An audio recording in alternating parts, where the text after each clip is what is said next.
And I just am going to give the first apology here, and that we're dealing with not the usual people running this in terms of we usually have a person who is kind of in charge of our technical side of things, and she is currently off on business. And so Kristen Willis is doing this, and it appears as Larkspur NA on your screen. And so apologies ahead of time if we're not super smooth on all of our transitions here or whatever we're doing, but we're trying our best here. We're going to work it out. I want to welcome you all here. I want to start off by introducing the people who are on the Larkspur board who are on this call. Kelsey Greer is the Secretary Treasurer for the organization. Morgan Schmidt is on, and she is the NLA representative. Kristen Willis is our communication person. And Marty Decker, I think, is on. She was expecting to be on. Again, I can't see everybody on my screen. And she is a membership person. There are 3 other people on our board. Molly McDermott is the vice chair, and she's the one who normally handles technical stuff. And Catherine Rolla, who has a conflict, she's the land use person, so she is not presently here. And Diane Berry, who handles transportation stuff, is back in the Midwest visiting family. So, so we still have a significant number of the people from the board that are here. And we're looking forward to kind of an interesting discussion today. So the main topic for this evening is about the Central Oregon Village's proposal for a homeless village at Desert Streams Church property. And so we're going to give them an opportunity to talk for a minute. I do want to set some kind of ground rules for how things are going to go today. Please leave your mic muted unless you're called on to speak. That keeps the background noise from causing feedback, and then side conversations if you have somebody else in the room and that sort of thing don't get picked up, and that'll make it clearer for anybody who is trying to listen to hear what's being said. So we're expecting that there will be a lot of questions. We've had a few questions that people have sent in ahead of time. We've had questions of our own. So if you have questions or comments, we ask that you write them in the chat. Especially at the beginning here while people are speaking. Kristen will be kind of summarizing those questions at some point and presenting them. And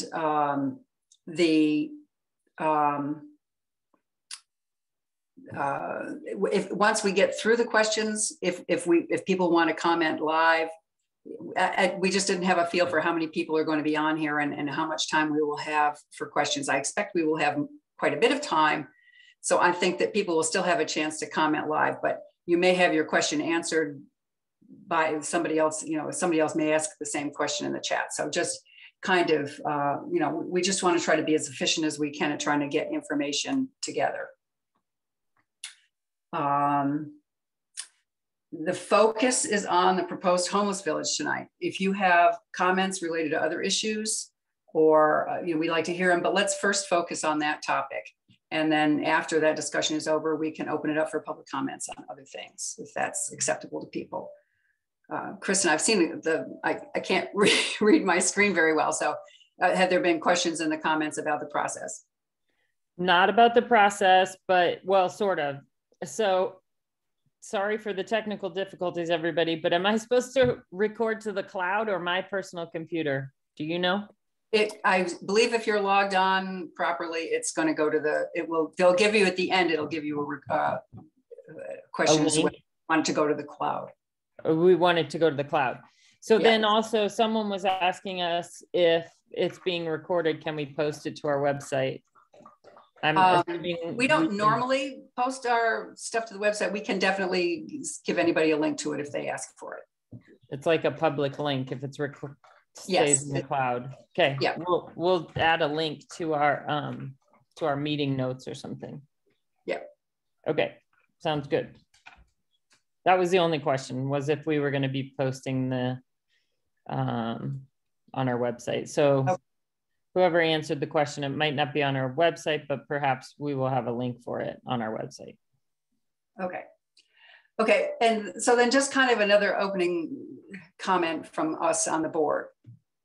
So we don't really view ourselves as in a position of either support or opposition to the proposed situation with the Desert Streams.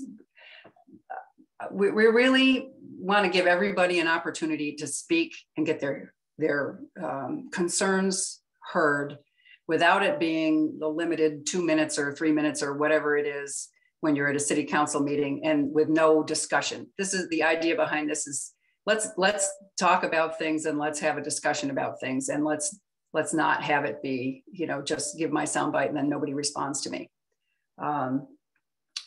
So, you know, from that aspect, I know it's difficult when you've got a lot of people on these things, but be understanding that we may ask you to be concise, but we do definitely want to hear you so that we get a chance to get all concerns out about this whole issue. We're not taking an adversarial approach to this. It's in the early stages of discussion. Central Oregon Villages hasn't really completely formulated what it is that they're going to do. We want to understand what it is that they're proposing and help get the word out to everybody about what it is that they're proposing. And they're going to have community outreach efforts. And so this is really preliminary to that, so that we are trying to get out to them what we know of our concerns, and so that when they do the community outreach efforts, that they're in a position to answer those concerns. With the recent code changes that have happened in the city, the shelter of this type that is proposed is permitted for property that is zoned, such as Desert Streams Church is zoned. So if I know that there has been some discussion among the community about why aren't we opposing this, we really do feel that pouring efforts into trying to stop this would be unproductive.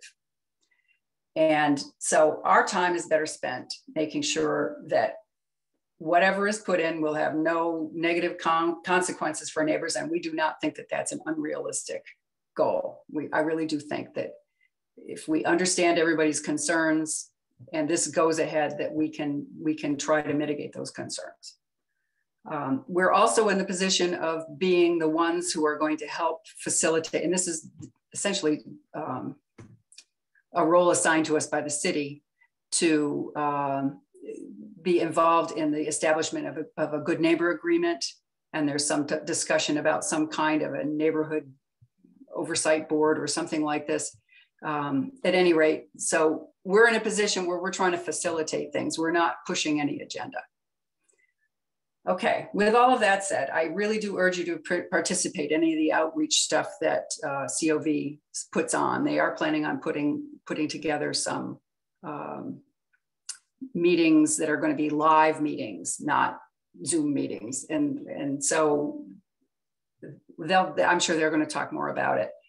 But we do really want you to participate in those. And any other board meetings that we have, if there's other issues that come up, or if we get involved in some kind of a subcommittee for putting together a good neighbor agreement, we would love to have people from the community involved in that, and rather than take the whole thing on ourselves. So that's kind of my intro to this whole thing today. And I do want to now introduce Nikki Merritt, who is the Executive Director of Central Oregon Villages, Jim Porter, and Chuck Hemingway, and I believe there's another person who is also on the board for Central Oregon Villages, and kind of turn this over to them. And if you need us to share screen or something, we can do that also. Okay. Yeah, thank you. I'm Nikki Merritt, the Executive Director for Central Oregon Villages, and we do appreciate you having us join you today. And we really want to gather from this community your questions, your concerns, so that we can have a thoughtful conversation about that as we work to develop a good neighbor agreement and fine tune our policies and procedures if we are able to move forward with the project. So we do have Jim Porter. He's our Vice President. I'll kind of pass it off to him to introduce himself. And Jim, if you just want to introduce Chuck and then Chuck James. Can you hear me? I'm unmuted. Okay. My name is Jim Porter. I've lived here in Bend for over 30 years. I'm a Central Oregon native. I was chief of police until June of 2020. I have been very active in outreach to people who are homeless, even prior to this. What I saw was a real strong need to move homeless, the reaction and treatment of homeless away from police and fire to social service agencies. And so I was approached by what then was Central Oregon Villages, but wasn't incorporated, and asked to help with that. And I agreed to. And the thing is, I would never be involved in something that would endanger any citizen of Bend. I just wouldn't. And this village, as it goes forward, is going to have strong rules about behavior, about how the neighbors are treated, about input from all of you, about best practices. And as we go through this, I'll try to answer some more questions. But one thing I also kind of want to get out there is, I know factually every neighborhood association in Bend has people camping out in it now in unmanaged situations, uncontrolled situations. Which is just scary, and it's not fair to the neighborhood. And we're proposing, what our proposal is to bring people in and manage their behavior, manage the situation, and also to move them through, to put their legs under them, and give them the ability to move into regular housing, to get jobs and get back into society. That's what we're proposing. It's not a permanent camp where people just come and live the rest of their lives. That's not our purpose. It's not in our rules. So that's kind of where we're at. I'm going to turn over to, at this point, Chuck Hemingway is on the board with me. James Cook is also on the board. At this point, Chuck, would you like to add anything to that? Not at all. We're excited about the opportunity to work with Larkspur Neighborhood Association and all the neighbors surrounding and the businesses, and want to reemphasize what Jim said, that we believe this is going to be a solid program with safety and security and villagers who are going to be excited about opportunities to re-engage with the community and build community. And so I'll turn it over to James. Yeah, James Cook. I've been involved in most issues for the last 4 years. I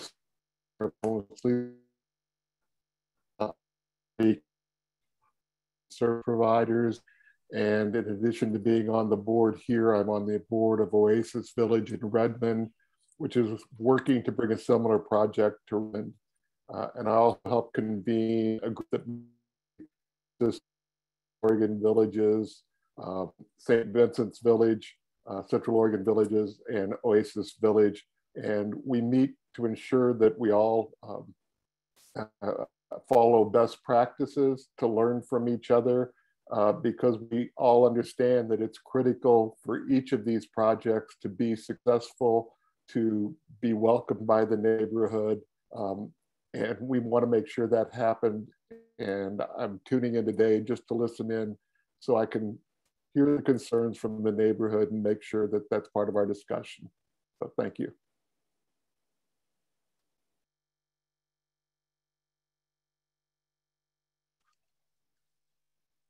Thank you, James, Jim, and Chuck. So I guess,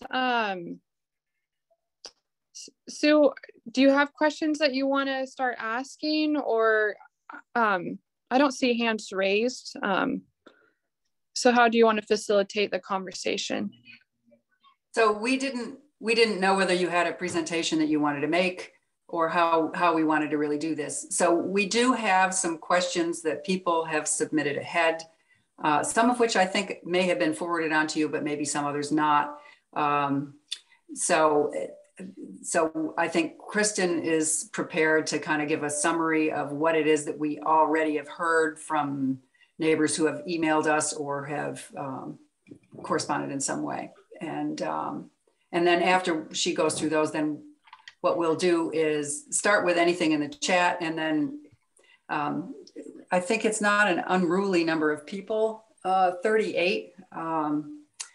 So let's get through those parts. And then if there's people who would prefer to ask a question if they haven't had their concern addressed already, if they want to ask a question, we can do it that way. How would that be? Yeah, we didn't prepare a presentation because we really are here to listen and answer questions. So we'd rather spend more time chatting than us talking, about what we think you want to hear or the questions that we think you want answers to. So if you have some questions, we can. Nikki, I'm going to suggest if Michaela, can you put that 5 things to know in the chat? Is that possible? Yeah. So you guys, everybody that's on the call, Michaela is going to add a document into the chat only because I'm going to have a hard time finding it. And the 5 things to know about the project is a really great thing. If everyone can kind of click on that and look at that document, that really gives a lot of overview of the project. So I can try and pull it up, but then I'd have to share my screen. I don't know how to do that at the moment. But yeah, once Michaela throws that in the chat, I really suggest everyone look at that. Or Michaela, maybe you can throw it up on your screen. Can I share you could share, you can share the screen with her. Michaela, do I have to make you a co-host? Let's see. It looks like I have the ability to do that. So let me pull it up here. I'm trying to find it. As if everybody hasn't seen that, the 5 things to know, I think that's kind of a great place to start. And then I do have Nikki, we received two direct emails to the board, one from one of our board members, which is awesome, asking questions too, and then one from someone from the community. So right now, you guys, so Michaela is sharing her screen. Hopefully everybody can see this. So I'm just going to read over this so we can kind of go through it. The city has been looking into possible locations for temporary outdoor shelters for unhoused community members. It's a place for people without permanent housing to safely sleep at night. Temporary outdoor shelters may provide housing in shelters like Central Oregon Veterans Village or tents like Rogue Retreat in Medford. The city, can you, let's see, Michaela, can you, let's just go through this. So the city received a proposal to establish a temporary outdoor shelter. If approved, the proposed temporary outdoor shelter will be located at the Desert Streams Church. So this is the Desert Streams Church is the one that, so Central Oregon Villages will be leasing the property from the Desert Streams Church. Okay, the proposal is going to include 20 temporary pallet structures. When they say pallet structures, that doesn't mean a wood pallet. The pallet is actually a company. I don't know if that's really great branding or not, but that's a different topic. So pallet is the brand of this structure. Okay. So they're not actual just wood pallet buildings like it sounds when you say pallet structure. They're going to prioritize housing for women and children. It's not going to be limited. So what that means, and Nikki, you can correct me if I'm wrong when I go through this, but that doesn't mean that it's only limited, but they're definitely going to focus on women and children. And there's only 20 pallet structures. So I'm sure there's probably 20 women, single women and children that need shelter. It's going to be professionally managed 24/7, which they talked about. And it's a high barrier shelter. And if you want to scan down, Michaela, the code of conduct, right? Residents are going to agree to not possess or use illegal drugs or alcohol, honor quiet hours, 10 to 7, no violent or disruptive behavior, out and contribute to the operation of maintenance and of the community essentially there, which is also what Chuck was referring to, I believe, you know, for these folks that are trying to establish a community inside of this location too as well. So phase one's already been approved, right, Michaela? Correct. Phase one was approved, which is what's happening now, right? So they are going to draft a good neighbor agreement. They are going to start doing outreach with the neighbors, which is what they are currently doing right now through our board meeting. And there's going to be a code of conduct between the residents and the operator outlining the rules and guidance for the residents to agree in order to follow the shelter. So correct me if I'm wrong, Michaela, but HB 2006 is really what this is being slated under, correct?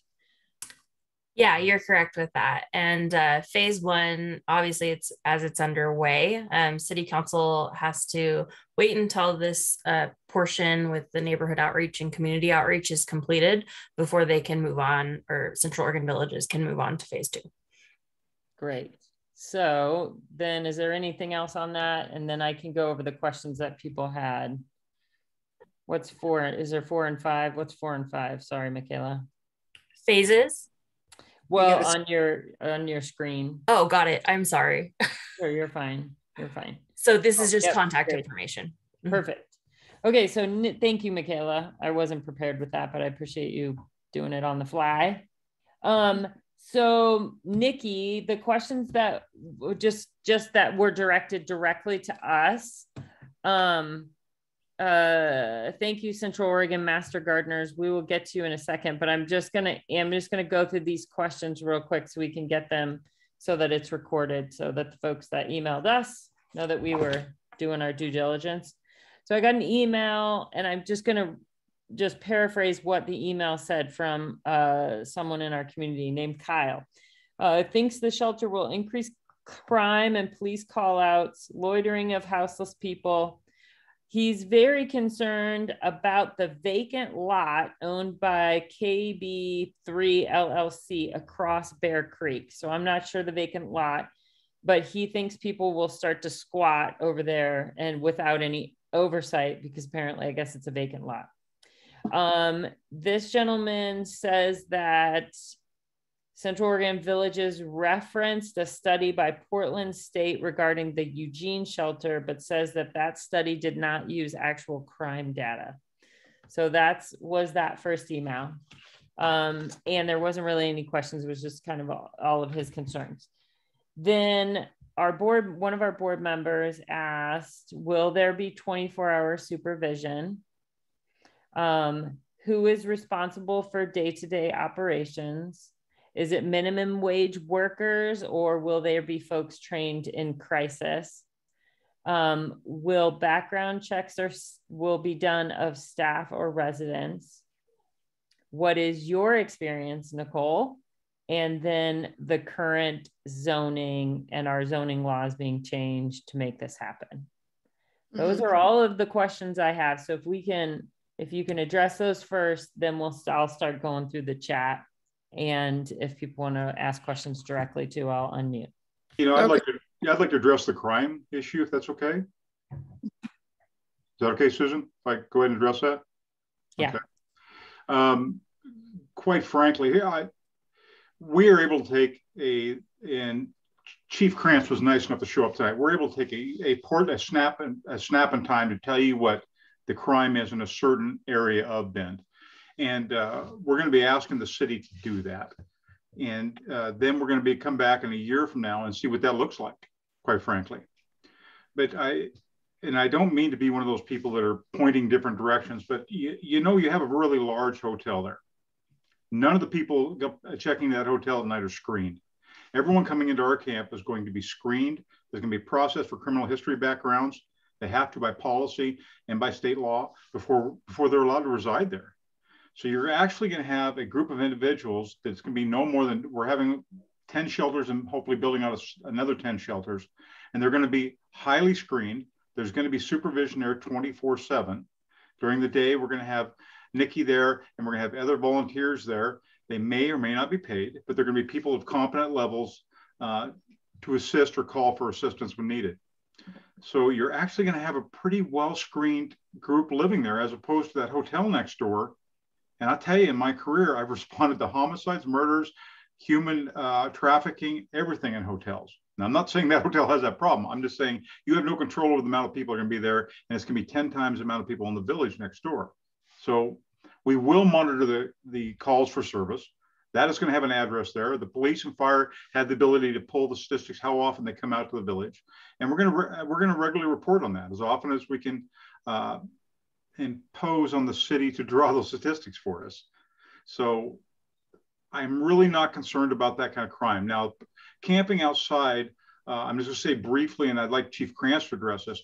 One of the advantages of private property is it's not like public property. The city is really hemmed in by 2 decisions out of Grants Pass, Oregon, by our courts, and out of the 9th Circuit Court, U.S. Circuit Court, in Boise versus Martin, which says they really cannot enforce camping on public property. Well, this is private property, so they can enforce the no camping rule, even on that piece of ground there that is not owned, that he's referring to there. They can enforce that. And I'll let Chief Krantz talk more to that. Would you be able to talk to that, Chief Krantz? Yeah, I can definitely answer a couple questions on that. I think something that I wanted to start off with, and listening to a lot of this conversation to start with, and then a lot of the questions I've received about it in my office about this specific site is really revolves around kind of a fear of, increased crime rates or increased people in the neighborhood or people camping near the village. And I think there's a couple things to remember. First, as a police chief, I would never tell you this facility is going to be ran great or going to be ran terrible. I have no idea, right? I have trust and faith in the organization that is starting this up. And Jim Porter and I have talked a lot about this and about what their plan is. I do have faith that based on what they are proposing, that this would be a fairly well-managed camp. And that's going to be really the key to any homeless or houseless village, is really how it's managed. And that goes along with the good neighbor agreement. And of course, I think that sometimes that's misunderstood as well. Good neighbor agreements are not enforceable. They're not legally binding, but they are a piece to where it really encourages communication between the administrators of the camp and the neighborhood around it and the people that are affected and impacted if there's any issues.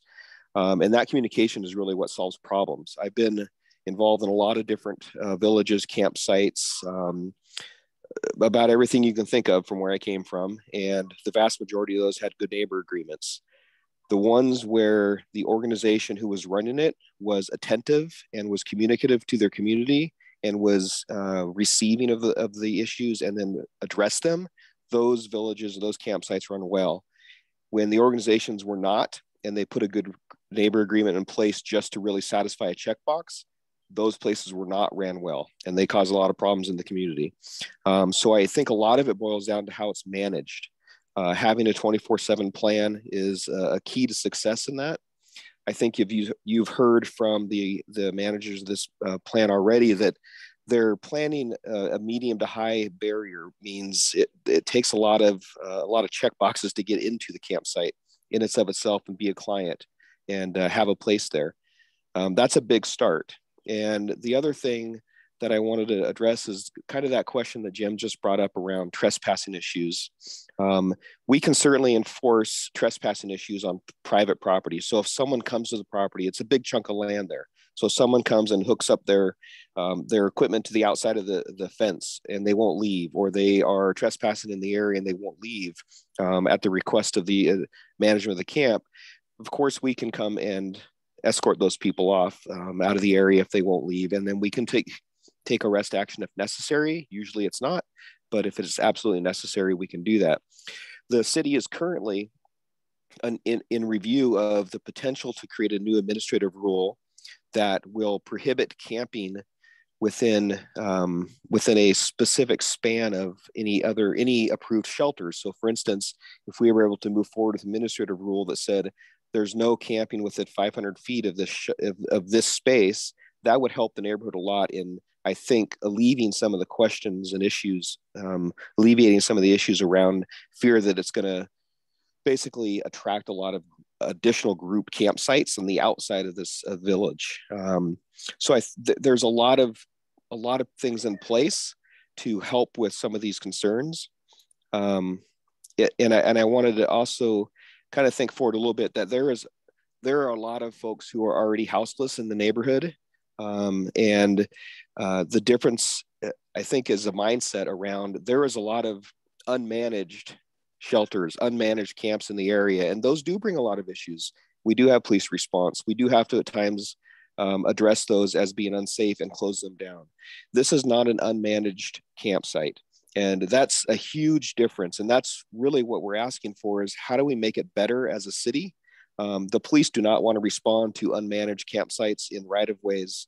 And what we're looking for is organizations willing to step up and have a really well-managed place so we don't have to come out. So that's where I'm at with it. And believe me, I'll monitor the statistics. I will hold Central Oregon Villages accountable to what they're telling us. We do not want to be responding as the police. We do not want to have an increased crime. We don't want to have to spend our resources there. And I know that Jim and the group don't expect that and don't want that either. Right. Mm-hmm. Yeah, and I'd just like to kind of add on to that. I spoke with the pastor of Desert Streams Church today, and he says for years they have been having unsanctioned camping on that exact same property. And so the church has been responding to that and asking the folks to move off of their property. So whether we're going to draw folks in or they're already there, it's already a problem in the neighborhood from what my understanding is. And they've been able to not involve the police in asking those folks to leave the property. And I think a question came up is, I think I saw it pop up in the chat, if we ask them to leave our property, are they just going into the residents' yard? And when we are going to ask people to leave, we're not going to ask them to just move down the way into someone's neighborhood. We're going to give them resources to move to a different location that's maybe better suited for them. And we'll hope that soon the city will have some unsanctioned camping code so that there is a plan for where folks can and can't camp. So help spread that word to those people that may come around this potential site. Were there any questions that we didn't hit off of that email? Nikki, the few questions, and I've got this asked in the chat too as well, is who's going to be acting as camp supervisor or running the day-to-day operations, and then paid professional or camp residents.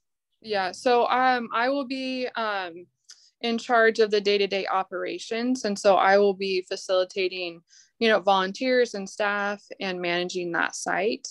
All of the folks that will be participating via staff or trained volunteers will have training in de-escalating conversations and doing the Ryan Dowd training.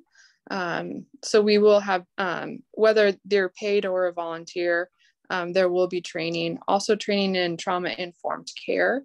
So it won't just be haphazard folks in there just spending time volunteering or working. They'll be trained individuals, whether they're paid or unpaid. And then another one came up about if it's approved as a high barrier shelter, can it be changed, at any point? Like, would it ever go from a high barrier to a low barrier shelter? That's not my understanding that could happen for this particular village, because it's been approved through the city for high barrier. It would probably have to go back to council. Michaela, you're with the city, maybe you could answer that question better. The question was regarding the timeline for the code. Is that right? No, the question if would it be possible to change from a high barrier to a low barrier, or would that have to go through the city council? Yeah, there's a different process that low barrier shelters would follow, I believe. So we would have to probably be a new planning application. It's not our intent to change that. Okay, and so then we need to get to Central Oregon Master Gardeners. Thank you. It's Liz DeVille, and I live across the street on the corner of Skyline View and Bear Creek. I've already had somebody sleeping in my little garden shed a couple of weeks ago. Whoever it was kind enough to leave a half a sleeve of Ritz crackers on the counter for me, probably as a thank you gift for shelter. I don't know. We do have several questions, and partially they've been answered. One is a supervision. Several of us were hoping that the supervision would be by a professional, either in drug therapy or in alcoholism. The other thing that we were asking for an answer is, what are the criteria to be accepted as a candidate for residency? So you mentioned something about check boxes to get in, but we don't know what those check boxes are. Okay, go ahead. Yeah, so what will be required for a high barrier is that they will be drug tested. So they have to have a negative drug test. They have to agree to our policies and procedures, which include a long list of rules that they would participate in. Are those rules published someplace where the residents can get an idea of what you're talking about? I mean, it's wonderful for all these bland statements and open statements, but we would like some real particulars. So. Yeah, we can those posted to our website. We posted some stuff already, but also they'll be background checked, and we'll check them in the sex offender registry. And part of the agreement to come into the program, it is a voluntary program, but their goal needs to be that they want to change their situation and move into long-term housing. So that needs to be one of their goals that they have to work towards. They'll be working with a case manager weekly, trying to address those barriers to what's holding them back from long-term housing. Okay. So they will not be will not have jobs at the moment when they come into the shelter. Is that correct? No, they could have jobs, but some barriers that folks have, or they don't have an ID, they don't have their birth certificate. These things keep folks out of housing. If you don't have identification, if you're working a job, also going to keep you out of long-term housing. The rental, working with folks with getting job skills so they can move up in the job market and make more money, so they can try to be a viable option to rent. Is there a time limit on how long they can stay? We hope that they can move through the program in 9 months, but with the housing market as it is, we know that might be a challenge. So we haven't set a firm limit on how many months they can be in the program, but there is a firm guideline of making progress. And if the hindrance is that there's not affordable housing, we'll just keep working with them as they stay compliant in the program. Okay. And the last thing is, I just lost it. Okay, well, I guess anything else I can address to the Central Oregon villages directly. Yeah, thank you. Jim, James, or Chuck, would you add to any of those comments?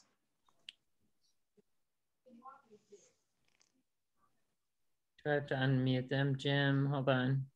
Where's Jim? James Porter? James. Yep, he's muted, or he's not muted. James. Yeah, I'm on mute. I don't have anything to add to that. You know, you ask how long somebody's going to stay there. You know, we have significant issues with housing here. We have we have some really good stuff. I mean, Chief Grant's may be able to speak to this too. But when I was chief, we had people accept police officer positions, would come up here and look, could not find a house, then have to leave, and they were really highly qualified people. I talked to a fire official recently, and they are having the same problem. So it's just not houseless people. We need to view it as an entire homeless, a lack of housing, period, a lack of childcare issues. Right now, we're keeping a lot of women out of the workforce, or men also, I suppose. It's so somebody may have to stay there more than 9 months to get to where they need to be, and that's the object. The idea there. Are you aware? If you're aware of the Stevens Road project that the city is in the development stages of? And it's going to have a significant amount of zero to low income housing in it there. And the city is the city council proactively working towards more low income housing around, because quite frankly, that our businesses are feeling the pinch. People can't find a place to live. Right. And so we're that transition between people who maybe women who've been in a domestic abuse situation, need to move somewhere to get stabilized so they can move on to a housing and a job, or they may have a job and do that. I spoke to a young man not a young man, he was 40 years old at a local gas station. I was getting gas this last week, and he said that he got divorced. He had to pay child support. He ended up homeless, living in a tent, and did that for a year, fell into drug use because he become so depressed. A citizen stopped and helped him. He ended up working the citizen got him into a place where he could stay in a garage, where he could take a shower every morning so he could get to a job, and he was able to turn his life around. And within 24 months, it paid off all of his debts, and it increased his credit rating to the point where he can qualify for a home loan. And this is right off of a guy pumping gas. That I'm working 2 jobs trying to get there, but the thing that was key in his life was what we call the housing first model. We get them into a house where they get cleaned up, they get stabilized, they have access to bathrooms, cleaning, being able to wash their clothes, so they can be productive citizens, move back into the workforce, and reestablish themselves. That's where we are. We're just that temporary stepping pad to get people back to where they need to be. We're not a permanent come live here forever spot. If that makes sense. And I just add to that too. I spoke to 3 people this week that work for a local church, and they're all in their 20s. No criminal background. No, they don't have drug issues. They're homeless. They're living in their car. They just called wondering if somehow we could help take care of their cat, because they're on the streets and they're worried about their cat. So these are three folks from it that are working at a church in childcare, doing church maintenance, and those people are reaching out to us looking for anything better than a tent or their car. Central Oregon Master Gardeners, did you get your questions answered? Yes, I think they're not really answered in total as I had hoped, but I'm sure that they'll get sorted out. But this is the beginning of the process, right? So yeah. But I appreciate the time, and considering I live across the street, you can imagine my concern. I know one of the questions that several of us had, will there be fencing around for the protection of the residents, as well as protection for the rest of us who might find some fanatic decided to, do some attacking. So is there going to be fencing? That's one of the questions. Yeah, well, we're going to the entire, we won't fence in the church, but the portion that we are going to be able to lease, we'll fence it in, and we'll have a gate, and then someone monitoring the gate, so people coming in and out will have to sign in and out. Okay, good. Let me interrupt real quick, because we just had one question. This kind of goes with that too. Someone was asking if folks who aren't residents will be able to use the facilities. I know you're thinking you're going to bring in a shower truck and feed people. No, only the folks that are in the program will utilize the services there. Okay, great. I'm gonna mute Central Oregon Master Gardeners. Mike Krantz, Mr. Krantz, you still have I thought it might be a good opportunity for Central Oregon Villages to actually give a little better picture of what it will look like. I know there was just a question about the fencing and the gate, but will there be lighting? Will it be opaque fencing? What kind of, maybe that will help people get a little vision of what it will look like, Jim? Yeah, Chuck, do you have the rendering that you can share your screen with? Mine's on my other computer. I don't have the rendering. Okay. If we can go on, I'll go to my other computer. Give me about 5 minutes and I'll bring that rendering up. That's a very important, good point, Mike. And Thank you.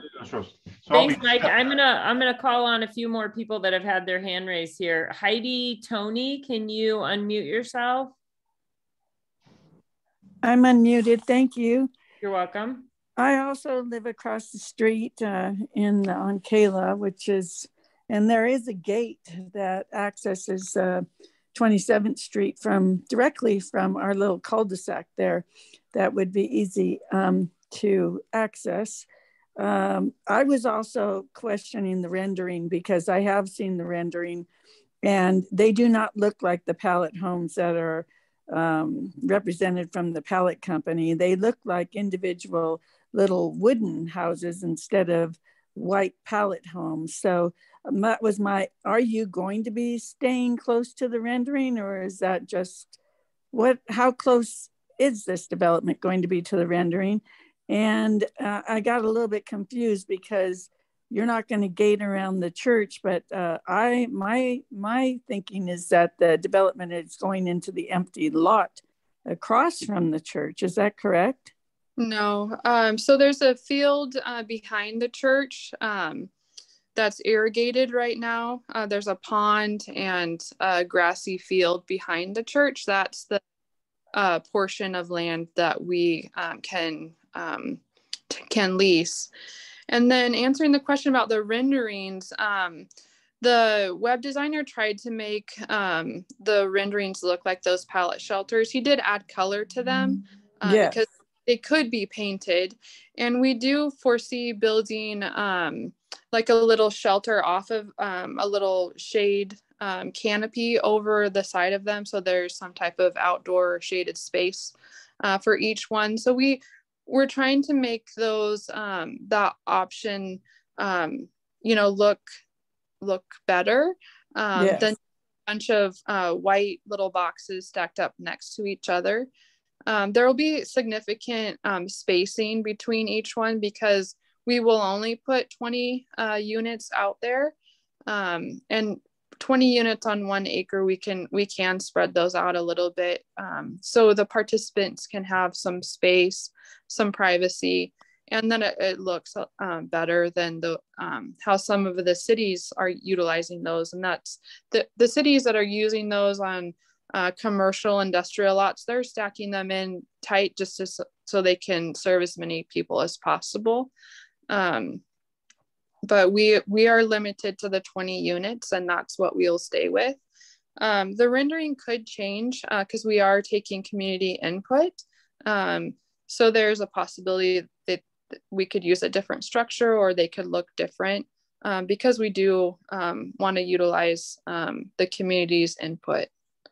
Yes, and I think it needs to be very specific, not just a general, who thinks it's going to look, adding the color significantly changes the appeal. Those little white palette things are, very concentration camp-like looking. They're not appealing looking at all. And the rendering makes it look like, a pretty little village, but that's not actually what that would look like with what the company offered. And my other question is that the job training, I heard you speak of that. Job training, you're going to be offering job training. Is that going to be a requirement? Are they going to be required to go to some sort of meetings? I've heard that it's women and children that are going to be there. Is that correct? So for the job training, so the participants will be engaged with a caseworker. And so with the caseworker, we'll kind of figure out what those barriers are. If they need job training, then they're going to hook them up with the resources to do that. The experts in the particular field or what skill that they need. There are some folks that are disabled and so they can't work. And so working with those people to get paperwork filed for disability or SSI so that they can get some type of an income so they could try to afford a rental property. So each person's plan will be individualized to what they can do, what their limitations are. The training that I spoke of was for staff and volunteers that will be working. They'll be doing training in de-escalation and trauma-informed care. So they'll get that training we'll provide to our staff and volunteers. So the lot across the street that's empty, who owns that and how is that going to not be filled with overflow? I think that's the first email that was read, that man's concern, Kyle, that I didn't catch the name of the owner of that property, but we'll work to reach out to them and see what type of agreement we can have to help make sure that the overnight campers aren't congregating there. Because it's almost like welcoming them. It's just, I thought that it was going to be there, but now that's a big concern to me. Mm-hmm. Once again, that's private property and people they can be arrested for camping there. Hey, is it possible I can get sharing on my screen and I can pull up some renderings of different pieces of property? I've seen the renderings. But I don't know if everybody has. Mike, Chief Krantz had a good point that it'd be nice if everybody could see those. Is it possible I can get screen sharing? I'm going to make you a co-host, and I'm hoping that that's going to work for screen sharing. I apologize, everyone. I'm not usually running the meeting. James, we talked about the renderings. Oh, it worked. There's James' screen sharing. Success, IT. Wait, it was been discussed when you were off camera that the renderings are not, they added color, which is not exact, that this is not even nearly exact what it's going to look like. So it's not a real picture. This is closer to what you're looking about. These are all this one I'm now displaying. Can you see the one with the big tent right in the middle? Can you see the one I'm moving around on? No. I see a big tent. Right there. I'm moving back and forth. It's longer. Oh, I don't think we see your mouse. We're just seeing the. Jim, the one that you have up is oh, there we go. We got the X. What was that one? Let me see if I can get the other one back up. Screen sharing has stopped as sharing window. Oh, okay. Apparently I need screen sharing again. Can you see that one? Not yet. We don't see your screen. How about now? Now we're starting it. Yes, now we have. This is closer to what you're going to look at. These are all pallet homes. This was designed specifically and elongated for behind Bend High. And so you folks know we purposely pulled out of that because we didn't think that was a successful location. We asked the city not to consider us for that. But this is what we're looking at. The pallets, of course, they won't be elongated like this. They'll be probably gravel. It probably will not be paved in there because of the short term of the lease.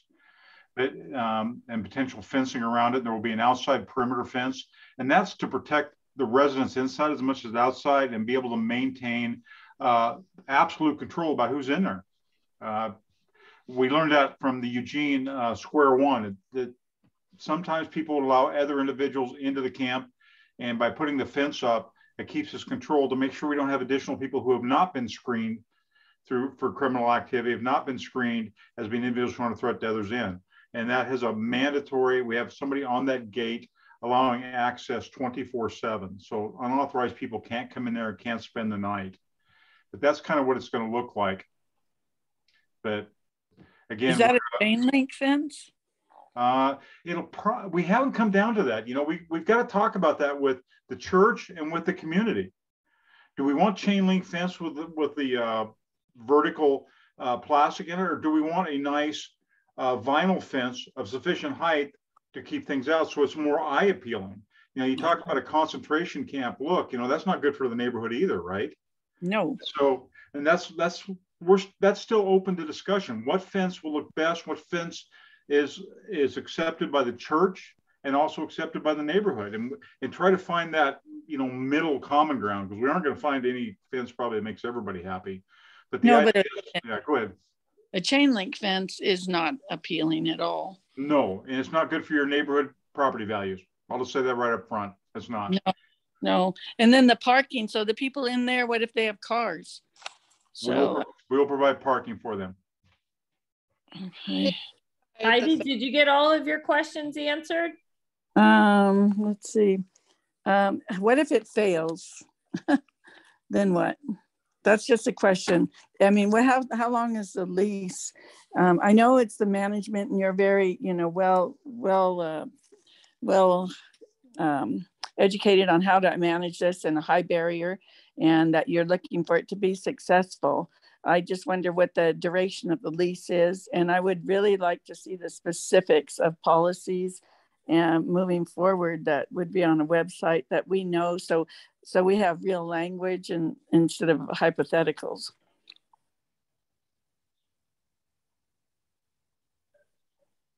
And the church workers that wanted the church workers that wanted to be there as well, could they be residents there that you had mentioned earlier? I'm not sure what you mean by that. Can they? Nikki spoke of some church workers that were reaching out to her. Yeah, they could be a potential. So we'll be, if we get to phase 2, what we'll do is ask for referrals through what's called coordinated entry system. And that's where I've directed these 3 folks that I've talked to, is to get registered through the coordinated entry system. And then we will do a case management meeting with other service providers as the first step in vetting potential villagers. And so we'll get those referrals. We'll have conversations with other service providers that may already be working with them to kind of fine tune the applications. And then we'll run the kind of the final folks through the background checks, the drug and alcohol checks as we get down to selecting the actual folks that are going to be in. We're also aren't going to bring in the 20 individuals all at once. We'll probably bring in 5 individuals, kind of get them settled, get them feeling comfortable and kind of moving forward. And then we'll bring in the next 5. So we'll kind of bring them in slowly, just so that they can get settled in before we bring in the next 5. And I think you said, what if it doesn't work? We're going to work really hard to make it work. But if it doesn't, if the church finds that something unsafe is happening there, they can revoke our lease. And the city can also revoke the contract. So if the city or the church is finding that the program is bringing crime to the neighborhood, or we're not managing it well, they can end our contract. Well, thank you for that. I appreciate all your answers. Thank you. A note about shelters too, they're not like a freestanding, like tiny home. They are a shelter that has one outlet that they could charge a phone or a laptop. It has one light, but it doesn't have plumbing. They're not going to be very comfortable. They're going to be safer than what folks are living in. But again, it's not a long-term solution. It is a short-term solution to help folks get on their feet and moving on to long-term housing. Okay, so but it won't be just women and children. It will be whoever the applicants go past through the coordinated entry system. No, we will select the proposal that we wrote to the city was to first serve women over 65. And when we talk to service providers asking if they're what the numbers in Central Oregon are of that demographic, they said there will be plenty to fill the 20 units. So we'll start that. There's a lot of aging folks in the community that can't afford rent and are becoming homeless. And then we will, if we don't happen to get 20 folks in that demographic range, we'll move to women who have endured domestic or sexual or physical abuse. Those folks could have children since that's a younger population. And then after that, if we aren't able to fill the 20, then we would open it to a broader population, including men. Thank you. Thank you, Heidi. I'm going to go ahead and mute you. Thank you everyone for raising your hand. We're going to try to get to everybody, but I'm going to be also, I'm aware of the chat and folks that sent a question in about a half an hour ago. So I'm going to just go through a couple of those and then I'll go back to, I'm going to ask you, Jenny, to unmute yourself. So who monitors, Nikki, if you can let people know who monitors for drug use and what the ramifications are. And then the other question was, where does the long-term funding for staff wages come from? And then there also was a comment that said, are you or can you ensure that domestic abuse victims are not housed, you know, the residents are, I guess, domestic, if you're shooting for women and children, someone's concern was that, you know, women and children and then maybe possibly domestic abuse victims are now in this community with males, I guess. So that was just a concern of someone. So if you could address those, and then I'll go to you, Jenny. Yeah, so monitoring drugs and alcohol. So the case managers will be meeting with folks to work on their plans weekly. And so they will have an indication if there's an issue. If someone leaves for the night and doesn't return back, they'll automatically be, will be a requirement to have a drug test done after they return from an absence. That's the same policy that Bethlehem Inn does. And so also, if there's a concern from a neighbor and I receive that message, or a staff member says, like, Jill was out, doing drugs, we'll talk with her and probably do a drug test at that point. Domestic violence. So those are a lot of what if scenarios, but no, if we had a woman that was in the village that had been a domestic violence victim, we would have to carefully select other villagers that would come in after that person, being mindful of that situation. So no, we would not just do that without mindfulness. And the third question, I didn't happen to write down. What was the third question? No, I think that was it. I think it was, where does the funding come from? Oh, yes. Thank you. Thank you. So, private fundraising, we write grants. So we have gotten a state grant that came in under COVID. We will have some funding from the city, but ongoing will be our own fundraising efforts, mainly from private donors and foundations. Awesome. Thank you. Okay, Jenny, you're going to be up. You can unmute yourself. Thank you for your patience, everyone. Okay. Can you guys hear me? Yes, we can. Okay. All right. So I placed this question in the chat, and it's really an attempt to create like a win-win. There's a lot of public discord, or discourse, I guess is the word. And there was a lot of that going on in terms of the shelter codes and the proposal of it, and the meetings and the work sessions. And it was very lengthy, and I think very taxing for a lot of the people that were involved with that, including the public and the comments that they would share at some of these meetings. So one thought or approach was if homeless service providers can help unify together and say, hey, City of Bend, can we expedite the camping codes? And yes, they need to be objectively reasonable. It needs to be a thoughtful design, but to actually have those be expedited and have them be adequate enough to factor in. I think there's a term about clear stated danger, and specific to Second Street. It's been happening for a really long time, months, 2 years, whatever it is.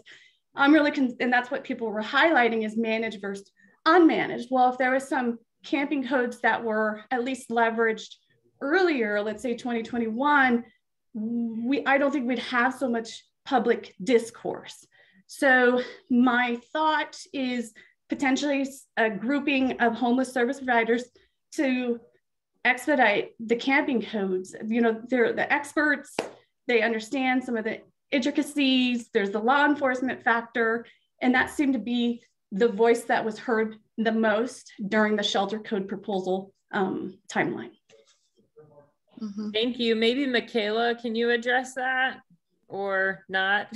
I No, you know, I don't have a good answer. I think that what you're saying, Jenny, is important, and I can take note of it. The city's currently looking at the process that we're going to take as we develop those codes, and so I can share that feedback that you've shared with me. And it's the service providers, right? It would be uniting and having a front that is reasonable. And it's a win-win. We want more community buy-in. We want less people off the streets. We want less violence. So potentially that is a mechanism to expedite that and help out the Bend community. The divisiveness, it's just terrible. And to just have a quicker approach to some healing. Sure. Yeah, it's, you know, the council's really locked in by the charter. And there's going to have, Michaela, correct me if I'm wrong, we're talking about the first, second, and third reading, and all those are at least 2 weeks to a month apart, right, Michaela? So they're actually locked in. But the council members I've talked to them have expressed the exact, almost word for word, what you're saying, Jenny. They want to get this done, and they want to get it done right, but they want to get it done lawfully, because they have to work around the Oregon Court of Appeals and the Ninth Circuit Court of Appeals rulings. That way, that way they don't throw something up there, then it gets chopped down immediately and then becomes ineffective. They are very, very aware of what you're saying, and they want the same things you do, but they're locked in by the charter about how often they have to do a reading, and every reading there's slight revisions, and those revisions generally come from the public speaking at council meetings. But that's the only, my read from the council members talking, that's the only thing that's slowing this down from happening. They purposely know that they need to get this done. You've heard them speak about that, and it's no accident they're initiating this immediately after they've initiated the land use codes, because this had to take a lot of work to change the building codes to get this done. So they tackled that first. You know, sure, but it didn't necessarily mean that was the required order, right? Camping codes. So we're tired. yeah, I get that. And understand that these people in the city council, gosh, I sound like I'm being a city advocate here, but I'm going to say it. City of Bend runs very, very, very low on staffing, very thin on staffing due to a tax issue, due to our low tax rates in the city of Bend. And so they are doing the best they can with the amount of staff they have. And those city council people are volunteers. You've already seen 2 bail out because, damn, we work them hard. And to try to run 2 major changes at once is a lot of change for citizens to absorb, a lot of change for an organization. And those are 2 major changes. The camping code and the rezoning code are major, major changes. And so having talked to them, they agree with you. They wish they could do it sooner, but there's a limited number of staff and there's a limited amount of hours they can work on things. And I'd like to add, Jenny, that Chuck and I, we are on a meeting every 2 weeks with the city with other service providers. So they hold a meeting for folks that are doing street outreach to like Hunnell Road and Juniper Ridge and China Hat. And we are advocating a lot and strongly and consistently, like there needs to be some order to this because it's a shuffle game. You know, they clear one street, folks kind of scatter around and then they kind of slowly come back. And, you know, even the folks that are being moved during these sweeps, they they just want to know where they can go. Like, so we are advocating that as a group of service providers that, yes, please, let's have some guidelines around this. They're listening to us, and they want to listen to the general public. I'm sure they'll probably have open comment and workshops that I'm speaking for the city out of step because I don't know that for sure, but I can't imagine that they would go through that process without having public input. Yeah, they couldn't enforce, they could not put in place any camping ordinance until they had enough spaces where they could refer people to and show that they had that. The Ninth Circuit said that you can't cite somebody and literally chase them off public property unless you have enough locations to relocate them to. And so that's another one of the reasons they kind of went early on that. Mike, do you have anything about that? Other than I just think they're strung. They're really tied into the first, second, third readings on the charter. Oh, I've got so much about it. I'm more involved in this than probably anybody wants to ever be. But I hear you very well, Jenny. That was one of the things that I've discussed with all of my counterparts in the city, that we need to move quickly on creating time, place, manner restrictions around camping and public rights of way, because we know what our community has gone through. We also know the unsafe conditions that exist in camps. So we are addressing it. We're trying to address it rapidly as a city, but there is process that you have to go through, and we're trying to ensure that we are creating something that is sustainable, that's not going to lose civil litigation lawsuits, that's not going to be, have a negative impact on humans, but also have positive impact for our community overall. So we're aware of it. We're working on it. It is underway. It's not going to happen tomorrow, but it's happening, and we have a lot of involvement in it. Okay. All right. Thank you. Thank you, Jenny. Appreciate you being here. I'm going to go to James next, just because you're right next to Jenny on my screen. James Parisia. Yeah, that's me. Thank you, James. I was wondering why the 9th Street location why you decided not to. You said you pulled the application there because it didn't fit. What was the reasoning behind that? If you're asking, my gosh, did you have all your media shut off during those 2-week periods? We went to him and talked to him and said, there was so much pushback and there was so much fear from it. And I'll say this to this group: if I thought Hunnell Road or 2nd Street was moving into my neighborhood, I'd be out there with a picket sign. I'd be at every city council meeting, and I would be raising Cain about it. And that's what people envision, coming over there right behind a high school, 300 yards from an elementary school, right on a major walkway. People envisioned that. And we could have done a lot better job of selling it, but I don't think we could have ever overcome that. And it was just, we want this to be a success, and we want it to be a lasting success. We're going to be the first ones to do it. Central Oregon, the Veterans Village, and St. Vincent de Paul are different things. Those are permanent, tiny homes. Okay, they have plumbing in them. They're tiny homes. We're not. We're that shelter. We're that transition to permanent sheltering. So it was just, there was so much came up. We could have done a better job on the front of it, trying to load in this is not dangerous people. These are going to be elderly females at risk. But we just looked at it as a group and said, boy, oh boy, we don't think we can overcome this. And we asked that we just were not crazy about trying to build on that piece of property. I want to say too, James, or ask you, that location off 9th Street was a city property. Yes. Correct. Right. And so the difference here is that I think, and Chief Krantz mentioned it, that this is a private property. So people there's a difference between camping on public property and camping on private property. So this is private property. People can be, they will be considered trespassing if they're there and they're not supposed to be. Yeah. Okay. Go ahead. Quickly that, adding to Jim, like we really wanted we want this to be a safe haven for people to heal and grow. And we also thought with that much contention that location wouldn't be a healing, safe place for the participants either. Yeah. Well, and I want to ask this, and I don't mean this as an aggressive question, but it seems like CFV, most of the people involved, minus Kristen, don't have necessarily skin in the game as it pertains to living near this actual village itself.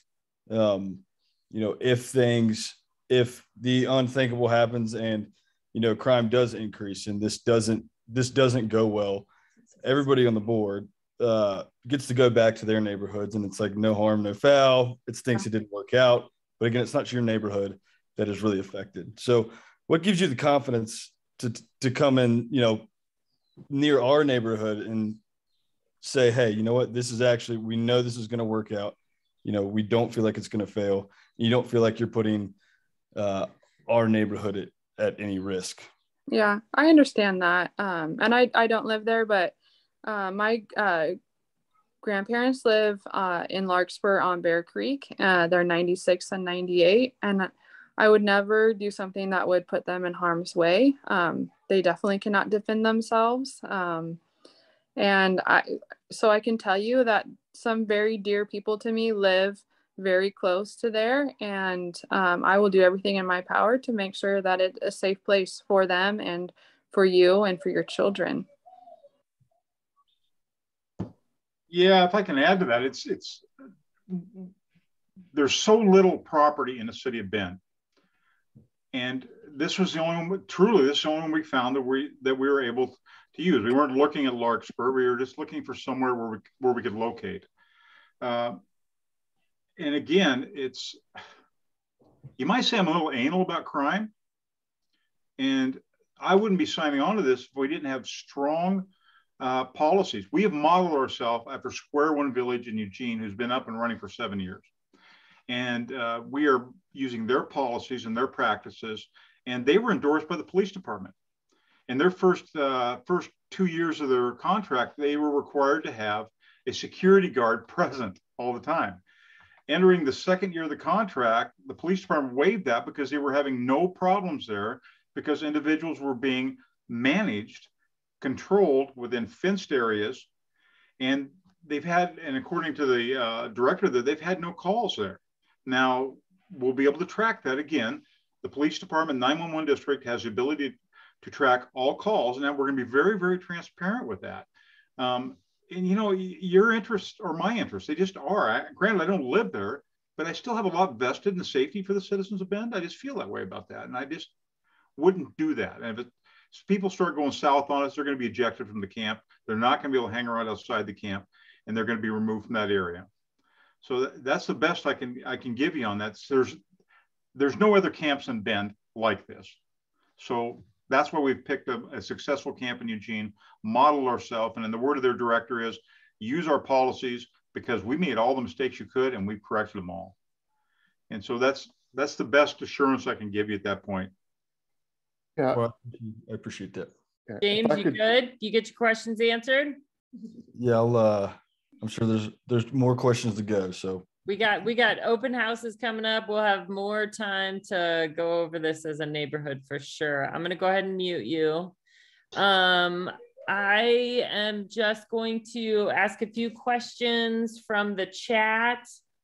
Can you double the capacity without a new permit? I know we are going to have 20 pallet homes, and Nikki, if you can just kind of write these down, I'm going to ask you a few and then maybe you can address them. So can you double the capacity without a new permit? Where is the actual entrance, on 27th or on Bear Creek? And I believe I'm guessing it's going to be the entrance of the church, which I believe is on Bear Creek. No, it's on. So we're going to access the road behind the hospital or the hotel. So there will be no access off Bear Creek or 27th. There'd be too much congestion. So they'll go through the back. Okay. We'll build a road in the back of that property. Okay, great. Can you double the capacity? No. Got it. Any long-term study on how these villages affect property value? And I think that actually someone put that in the chat. I think someone answered that question in the chat, and I would just gather to say that I don't think anything affects property value at this point in Bend, but you know, that's just. I haven't seen any studies on that, so I'm unaware of that. research. So someone, James, PSU, just completed a study and found there was no decrease in property values adjacent to those camps. Looks like someone sent a link to that. So, and then someone suggested, think about design. How will these folks stay cool? You know, because there's no air conditioning, obviously. There actually is air conditioning and a heater. It's a one split unit. Perfect. So they'll stay cool, cooler than me in my non-AC house. Me too. Think about, okay, great. So then someone suggested maybe a larger fence for privacy, for more privacy and just aesthetics, larger fence. Will you copy the self-governing model of other villages? And what I think that means is the folks monitoring themselves. I'm guessing, Marty, I think that was your question. So it will be a trained individual. So if there is someone that is a villager that has some of those skills already, they could be someone that helps manage. But it would be, we'll have on-site security coming twice a night and monitoring, and then having a volunteer staff doing the 24-hour supervision.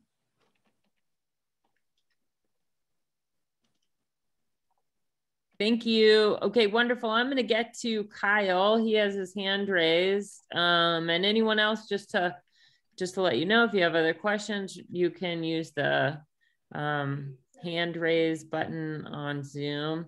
I'm going to ask you to unmute, Kyle, and you have the floor. Thank you. My question was kind of brought up earlier when I think it was former Chief Porter was talking about what the city is able to do should there be a rise in crime in the area. Chief Porter, I believe you said that the city would be able to terminate the contract if there is a rise in the crime in the area. I was under the impression that we are legally obligated as a city to approve the contract nevertheless, and really don't have a way out of it at all. So would any of you be willing to explain, I guess, the wiggle room that the city has should by any chance there be an increase of crime due to the camp? Well, you know, we have the contract on that we're going to adhere to the policies that we have submitted part of our request for proposal. And those policies are that there will be no crime within the camp. We'll report the crime and we will address the crime. And the self-governance model only goes so far. We are going to be watching the self-governance model because we don't want a group think to go on inside the village where, oh gosh, you know, but we know Charlie and, you know, he just made a mistake, or we know Linda, they just made a mistake. And there's going to be a certain key threshold mistakes people make there, and they can't stay there. So it's an ongoing process. Yes, you're talking about they have to approve the initial contract, but the city can hold us accountable if we aren't adhering to our contract and in the agreements we've made. And the part of the agreements are we will keep a safe environment. Does that make sense? A bit, yeah. But so essentially the bill, I mean, allows us to terminate the contract is what I'm going for. And it sounds like that, yes, the city does have the ability to terminate the contract if for whatever reason you guys can't abide by those policies that was already proposed and approved. Chuck might have a better answer for that. Yeah.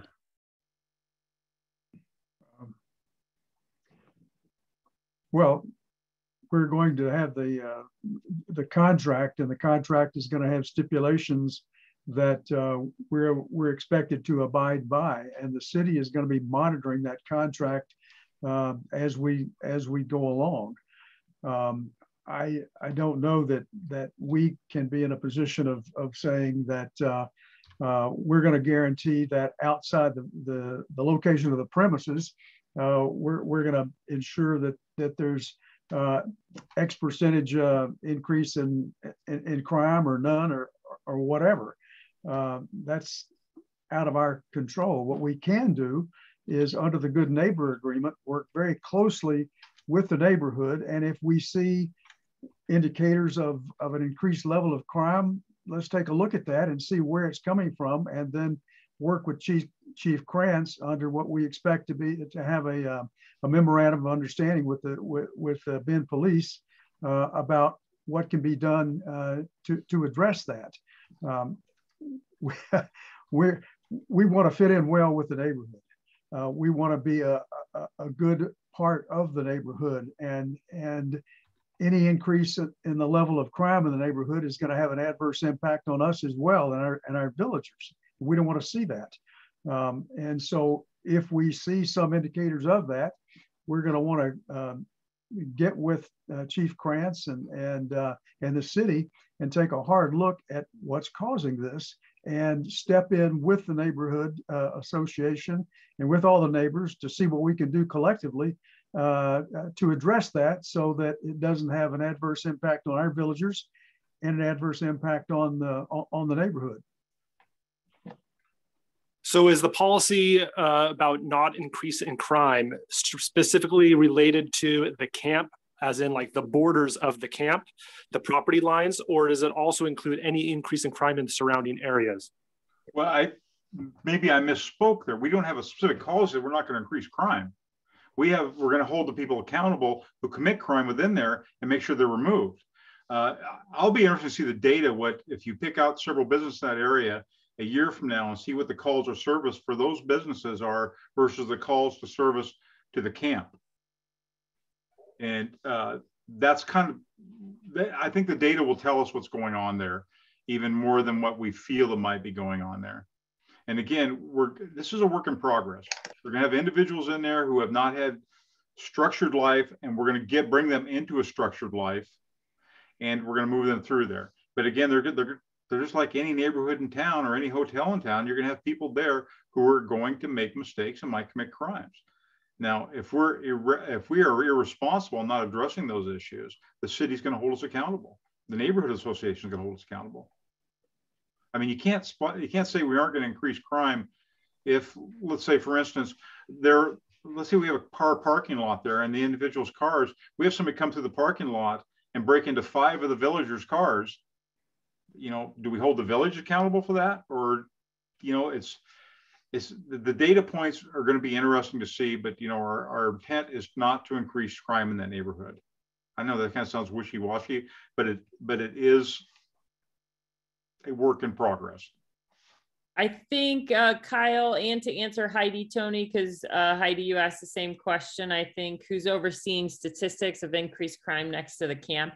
I mean, and I just want to facilitate and reiterate, I think what Chief Krantz had said is that, I mean, the police department will have eyes on this. I mean, the police department wants it to be successful. And I know that the police department has crime rates statistics for all of our neighborhoods. So if, you know, 3 years into it or whatever, a year into it, I'm sure that the police department can provide statistical crime rates to see if, you know, has the crime gone up in that neighborhood as opposed to anywhere else in town.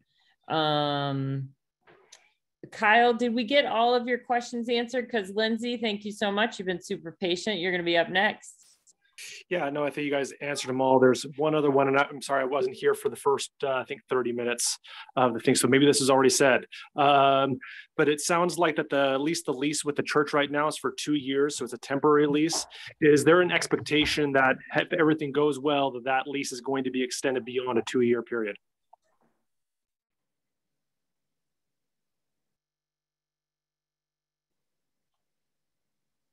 You're muted, Nicole. Darn it. Sorry about that. No, the church, I'm pretty sure they do not want to extend the lease beyond that. And we haven't seen the actual lease yet. They're still working on it with their attorney, but they're talking about a 3-year lease. And then they want to use the property for some visioning of their own. Perfect. Thank you guys very much for answering my questions. Yeah, thanks for asking them.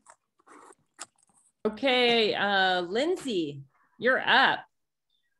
Hi, everyone. I first want to just thank Jim and James and Nikki and Chuck for being here and answering our questions. You guys have been working really hard on this project for a long time.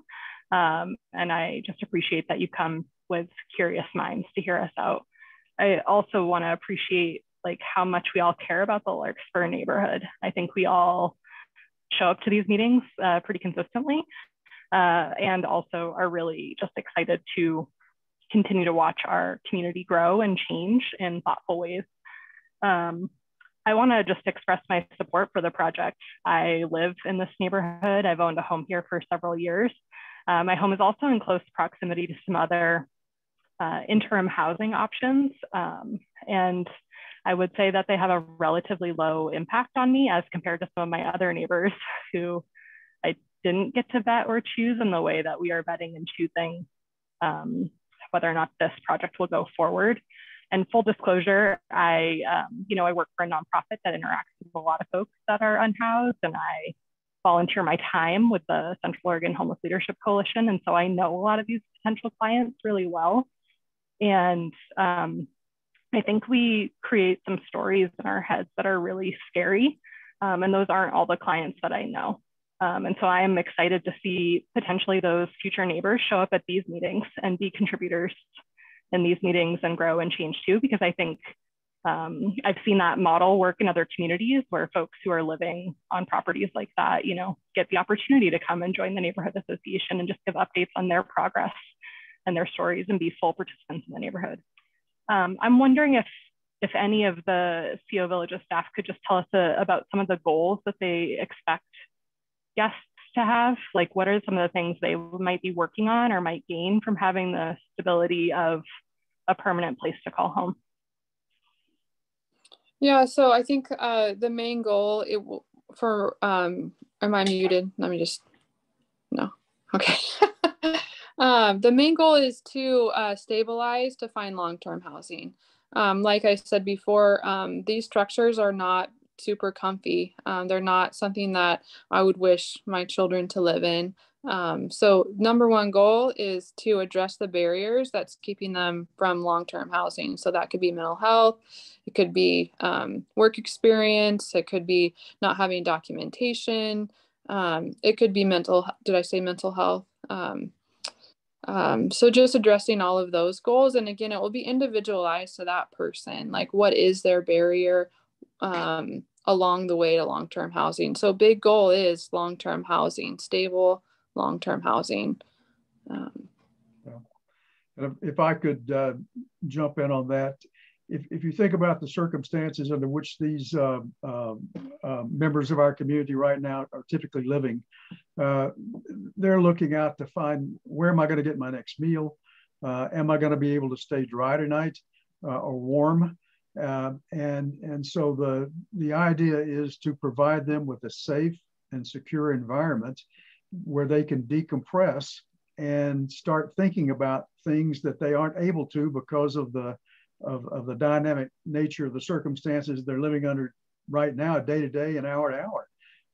So once they are in a place and they're able to settle down and work with us with a case manager, then we can start identifying those barriers right now that are keeping them from being able to be placed in permanent housing, and move them along on that continuum toward eventually getting into a place. We want to walk with them. We want to have them work with us to set up an individualized case plan that identifies those things that have been barriers to them and have kept them in an unhoused circumstance for however long they've been in that situation. But we think that walking with us on this journey, which we hope would be as short as 9 months if should there be permanent housing available, that barriers will be eliminated and things that cause them to be placed in unhoused circumstances will be gone. And if they want to work, they'll be able to return to the job market. If they are unable to, that we'll be able to work work with them to get them some form of Social Security or some other form of income that will allow them to be self-supporting, self-sufficient members of society again. Thank you, Nikki and Chuck. I want to also echo the question that I see from Courtney in the chat, because my experience and my research shows that folks who experience houselessness are a lot more likely to be the victims of crime versus perpetrate it. So do you guys, I'm hearing a lot of orientation to the concerns of our neighbors, which I totally understand. And, I'll just say my house is like on the Larkspur Trail, and we've had a few items wander off, and we've had to, contact law enforcement around folks busted into our vehicles just, current day. So, that's the reality in our neighborhood already. But do you guys have an understanding that there would likely be an increase, or that the folks that you would recruit would be more likely to complete crimes in our neighborhood? Or is it your experience similar to mine, where folks are more likely to be the victims of crime when they live unsheltered? Could I jump in on that?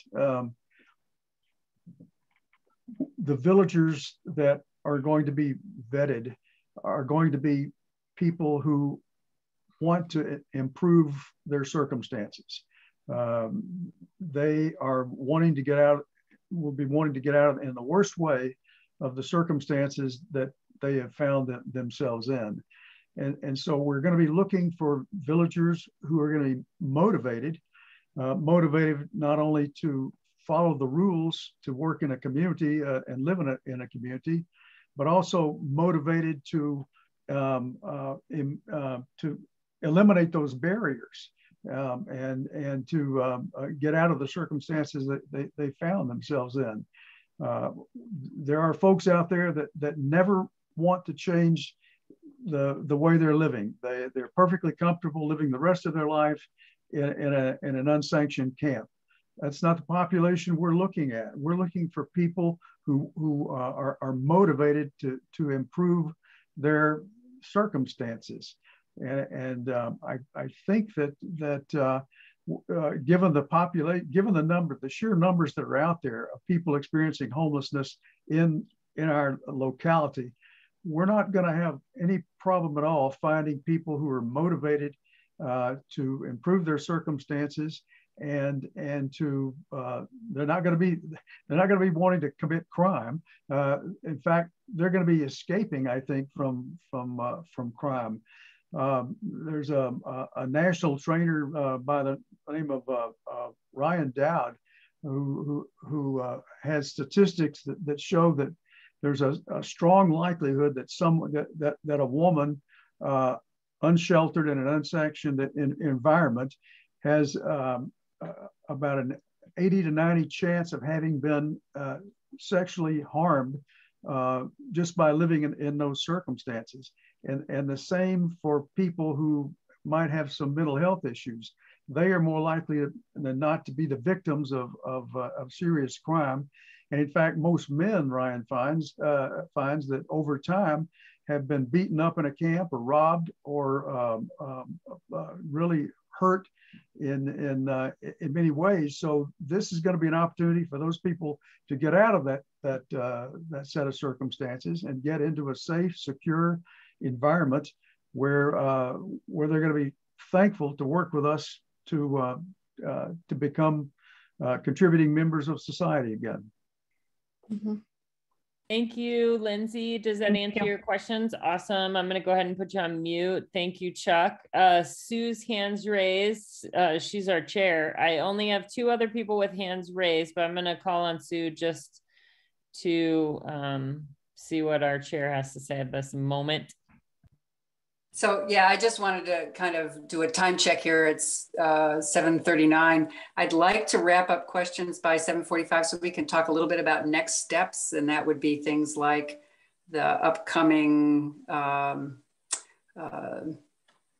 outreach meetings and setting up some kind of committee for establishing a good neighbor agreement once we get to that point.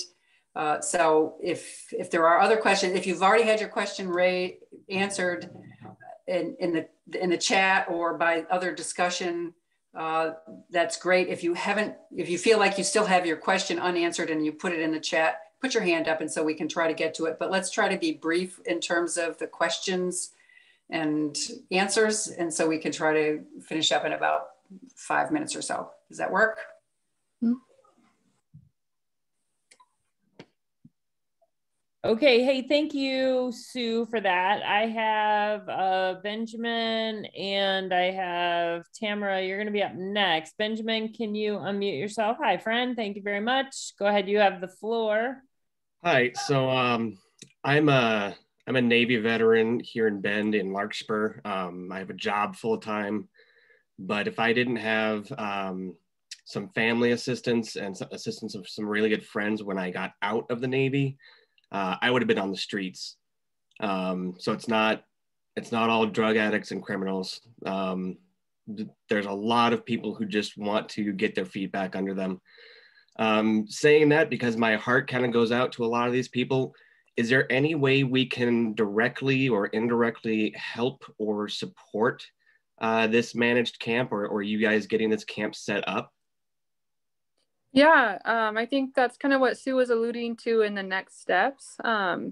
So Sue, can I just jump in and answer that, or do you want me to wait? Do you mind if we wait, just because we have only one, if that was it, Benjamin, Yep. kind of next steps in helping? That's a great question. I'm going to go ahead and mute you. And it looks like Tamara is the only person left, and then I'll just scan through the chat and as you talk next steps and see if there's anything we've missed. Is that okay? Great. So Tamara, I've asked you to unmute. You have Thanks, Sam. Thanks for taking my hand.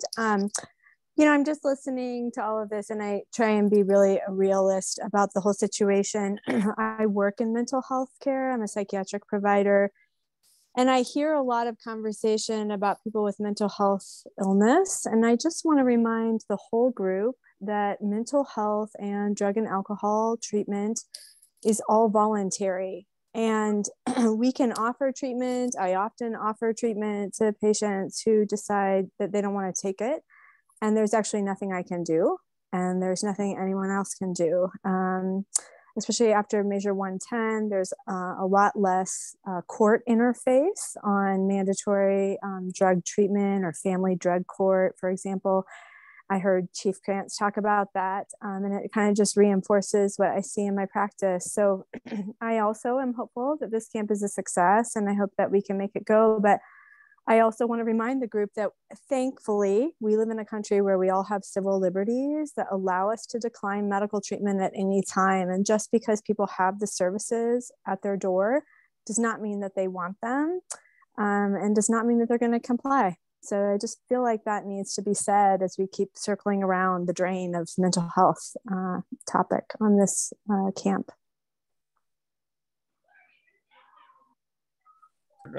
Thank you very much for that comment. Nicole, I think I'm going to give you the floor now. It looks like the only questions that was really left was about periodic drug testing, continuing requirement of sobriety, which I believe was a yes, that they need to continue to be sober to be a resident. Mm-hmm. There's a thank you. And then, long-term, is there some kind of long-term housing made available? So if everyone, the other info in our neighborhood is that the Stevens what do we call that, Sue? Stevens Tract is going to have some affordable housing going on it, and that those plans are in the works. You can go to the city of Bend and see the entire plan for that Stevens Road track. But there's also 40% of the housing going in north of Bear Creek and south of Highway 20, and just like 3 blocks east of this church, 40% of that housing going in is going to be in the affordable housing category, deed restricted. So there are things happening, but they won't be happening tomorrow. Yeah. So, do they have to remain sober? Is the person asked, Nicole? Yes, they do. Yes, they have to remain sober, Linda. Okay, I think that's all the questions. I'm going to pass it over to you, Nicole, and let you tell us the next steps. Okay, great. Thank you. Next steps, we are going to hold a community listening session at the Desert Streams Church July 14th at 6 to 7:30. So we'll have some opportunity for neighbors to come and talk with us individually about your concerns. We do want to hear them, and we'd love to hear your possible solutions that you have thought about, because we don't know all the answers.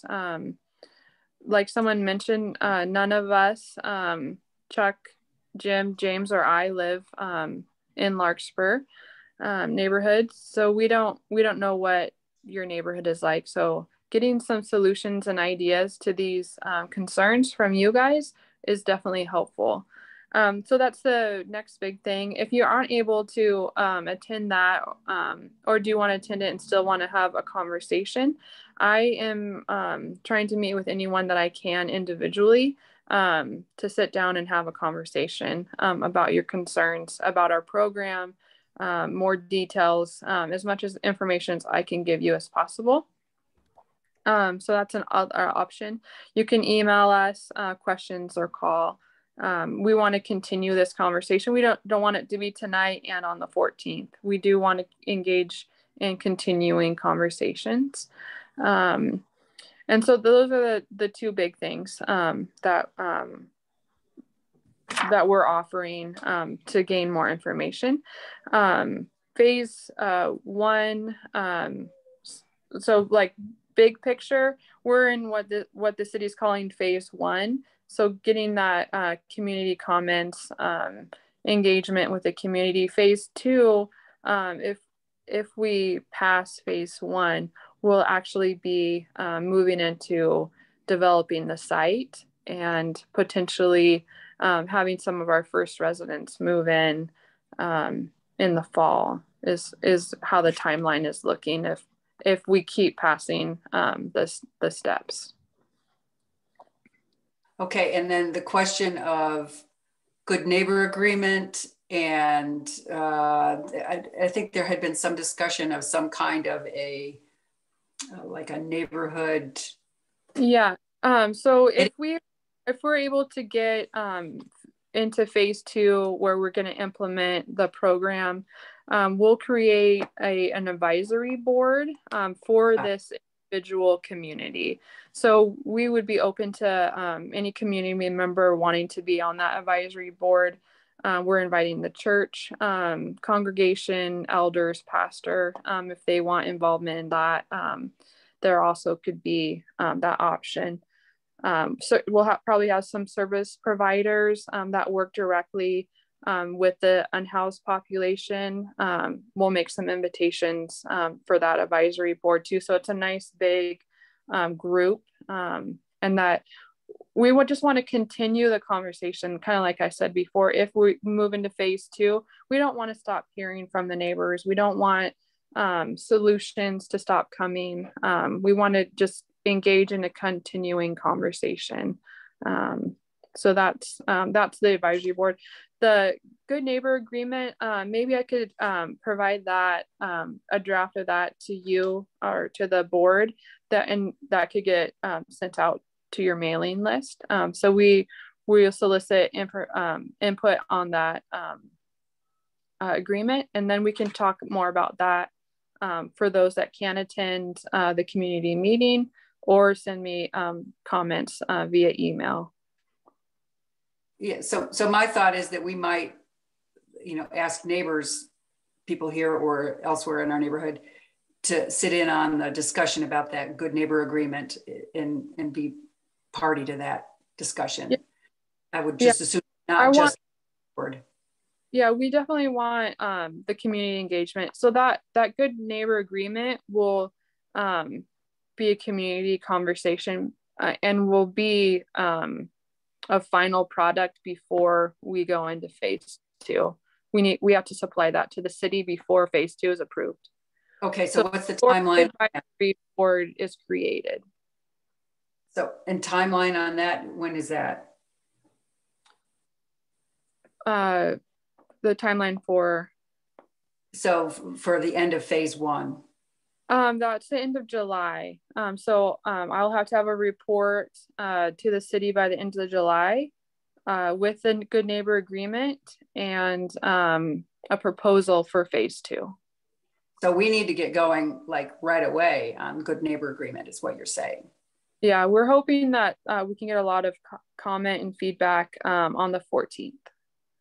So, so I would ask that people email our trusty communications person, communications.larkspurna@gmail.com, so that if you are interested in assisting with the Good Neighbor Agreement, July is a time when a lot of people are on vacation, and including a lot of people that are on our board. And so we would appreciate community involvement in this, because it's an effort that I think is important to all of us, but we don't have the bandwidth to completely handle it ourselves. So let us know if you're interested in helping. I can send you the draft. So the HLC, the Homeless Leadership Coalition, has made the draft for this Good Neighbor Agreement.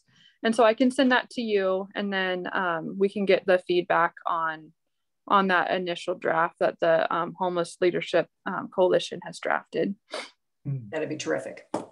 I'll get that to you tomorrow morning. Yeah.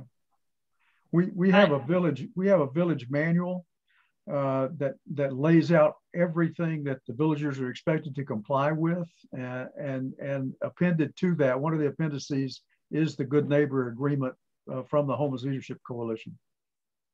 Okay, and so and I think you have that on your webpage, is that right? Yes. Okay, so we can put a link to that on our webpage as well, so that we can get that out. On our webpage. Is that what the question was? Yes. We don't have the manual on our webpage. Okay, but you have a link to it that you could provide? Yeah. Okay. I definitely want to suggest to everyone who's on the call right now to, reach out to your neighbors, come to that July 14th meeting. And especially if this phase 1 really needs to be done at the end of July, get all of your concerns from your neighbors, get everything put together, because I really, you need to collect it all so that the folks at Central Oregon Villages can really go through your concerns. And like Nikki said, not just concerns, but solutions as well. And so then come to that meeting with your concerns and your solutions, bring your friends. I mean, they're really gonna be there to answer all of your questions. And so that we can really get a solidified Good Neighbor Agreement that is not just for the Central Oregon Villages. We are the neighbors, you guys in the neighborhood are the direct neighbors. So let's be involved in this process. And I think that's the only way that it can be successful, right? So that's my 2 cents. We like those 2 cents. Okay, so is there anything else that we need to cover? Are there any other burning questions out there that we just did not get to? We've got 5 minutes. So Tamara asked if that date can be extended. It seems very fast. And I don't know if that's the end of phase 1, or if that, Tamara, is at the end of phase 1, or is that for the open house? No, that was to help with the recommendations for the Good Neighbor Agreement. Got it. Well, I think if the draft is good, I haven't looked it over. So if the draft is a good starting point, it may not take forever, but we just want to make sure that we get the process started, because it sounds like we don't have all that long.